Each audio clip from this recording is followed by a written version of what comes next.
Hey everyone, in this tutorial, I'll show you how to fix Midjourney Discord issues in 2026.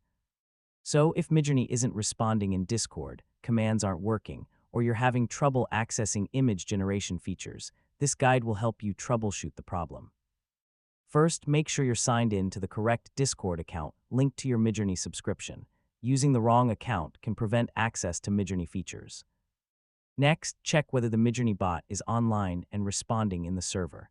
If other users are also experiencing issues, the problem may be temporary and related to the service itself. If you're using Discord in a browser, try switching to the desktop app or test a different browser to see if the issue persists. You can also sign out of Discord, sign back in, and reconnect to the Midjourney server if necessary. This often resolves account synchronization issues. Finally, test Midjourney again by submitting a new prompt and confirming that the bot responds normally and generates images as expected. And that's it. Those are the most common ways to fix Midjourney Discord issues in 2026. Thanks for watching, and I'll see you in the next tutorial.